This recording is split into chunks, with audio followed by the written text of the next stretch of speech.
السلام علیکم معزز ناظرین، ہمیشہ کی طرح آج بھی ڈاکٹر ذاکر نائک کی ویڈیوز پر بات کریں گے۔ تو فرینڈز، آج کی ویڈیو ڈاکٹر ذاکر نائک کی بہت ہی انٹرسٹڈ ہے، آپ اس کو سنتے جائیں، پھر اسی پر آگے جا کر بات بھی کرتے ہیں تاکہ آپ کو بآسانی اس ویڈیو کی سمجھ بھی آ جائے۔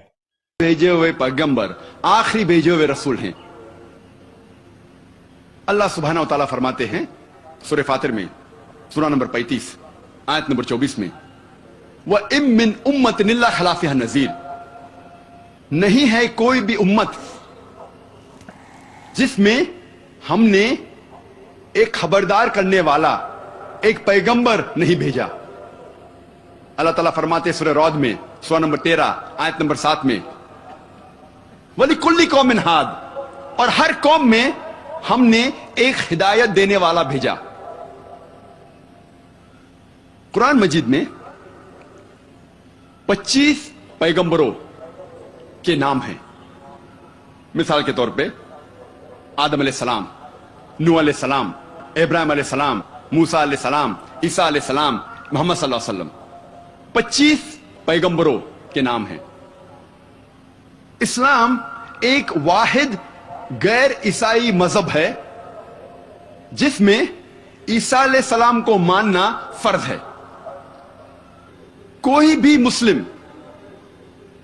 نہیں ہے جب تک وہ عیسیٰ۔ سامعین، ویڈیوز بہت ہی انٹرسٹڈ ہے، آپ آگے اس ویڈیو کو سنتے جائیں اور توجہ کے ساتھ دیکھتے جائیں، پھر آگے جا کر اسی پر بات بھی کرتے ہیں۔ علیہ السلام کو نہیں مانے۔ اگر کوئی مسلم عیسیٰ علیہ السلام میں نہیں مانتا تو وہ مسلم ہو ہی نہیں سکتا۔ اسلام میں فرض ہے کہ مسلمانوں کو عیسیٰ علیہ السلام کو ماننا۔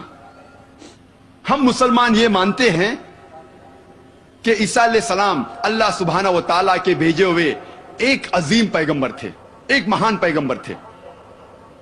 ہم یہ مانتے ہیں کہ عیسیٰ علیہ السلام مسیح تھے، جسے ہم ٹرانسلیٹ کرتے ہیں تو ہو جاتا ہے کرائسٹ۔ ہم یہ مانتے ہیں کہ عیسیٰ علیہ السلام ایک معجزہ کے ذریعے پیدا ہوئے، بنا کوئی والد کے، بنا کوئی پتا کے، جو بہت سے ماڈرن ڈے کرسچن آج نہیں مانتے، ماڈرن ڈے عیسائی نہیں مانتے۔ ہم مسلمان یہ مانتے ہیں کہ عیسیٰ علیہ السلام نے مردوں میں جان ڈالی اللہ سبحانہ و تعالیٰ کی مدد سے۔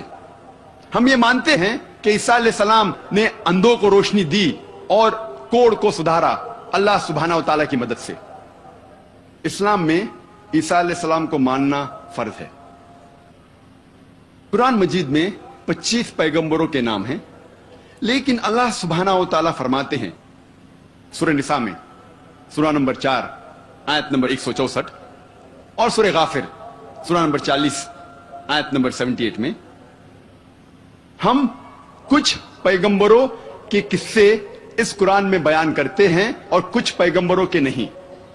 نام سے صرف 25 پیغمبروں کا ذکر آتا ہے قرآن مجید میں، لیکن اللہ سبحانہ و تعالیٰ کے آخری نبی، آخری پیغمبر محمد صلی اللہ علیہ وسلم فرماتے ہیں، جلد نمبر 3 حدیث نمبر 5737، اور اس کا ذکر احمد ابن حنبل میں بھی ہے، جلد نمبر 5 صفحہ نمبر 265 and 266۔ یہاں اللہ سبحانہ و تعالیٰ کے نبی محمد صلی اللہ علیہ وسلم فرماتے ہیں کہ اللہ سبحانہ و تعالیٰ نے اس زمین پر 1,24,000 پیغمبروں کو بھیجا۔ نام سے صرف 25 کا ذکر ہے قرآن مجید میں۔ سامعین، ڈاکٹر ذاکر نائک کا بہت ہی اچھا لیکچر ہے، اس کو آگے سنتے جائیں، پھر اسی پر جا کر آگے تبصرہ بھی کرتے ہیں۔ اس سے پہلے یار کچھ بات اگر آپ کو سمجھ آئے اس ویڈیو کی تو اپنی کمنٹ سیکشن میں رائے مبارک ضرور لکھیں، تبصرہ ضرور کریں۔ تو سنتے جائیں ویڈیو کو، آگے اس پر بات بھی کرتے ہیں۔ لیکن جتنے بھی پیغمبر، آخری پیغمبر محمد صلی اللہ علیہ وسلم کے پہلے آئے، وہ صرف اپنی قوم کے لیے بھیجے گئے تھے، اور ان کا پیغام مکمل طور پہ صرف ایک دور کے لیے تھا۔ مثال کے طور پہ قرآن میں ذکر آتا ہے کہ عیسیٰ علیہ السلام صرف بنی اسرائیل کے لیے بھیجے گئے تھے۔ اللہ تعالیٰ فرماتے ہیں سورہ عمران میں، سورہ نمبر 3 آیت نمبر 49 میں، ہم نے عیسیٰ علیہ السلام کو بھیجا پیغمبر بنی اسرائیل کے لیے. جب ہم بائبل پڑھتے ہیں بائبل میں بھی یہ پیغام لکھا گیا ہے کہ عیسیٰ علیہ السلام صرف بنی اسرائیل کے لیے بھیجے گئے تھے. کئی جگہ لکھا ہے. Gospel of Matthew chapter number 10 verse number 5 اور 6 میں بھی لکھا ہے. سامعین، آپ نے سب کچھ دیکھ لیا ہوگا اور سمجھ بھی لیا ہوگا. امید کرتا ہوں کہ یہ ویڈیو ڈاکٹر ذاکر نائک کا لیکچر آپ کو اچھا بھی لگا ہوگا. تو اسی بنا پر کچھ اگر آپ کو اس ویڈیو کے اندر سمجھ آئی ہے تو اپنی اس رائے مبارک کو تبصرے کو کومنٹ سیکشن میں ضرور لکھیں. تو ملتے ہیں کسی اور ویڈیو کے ساتھ، تب تک اللہ حافظ.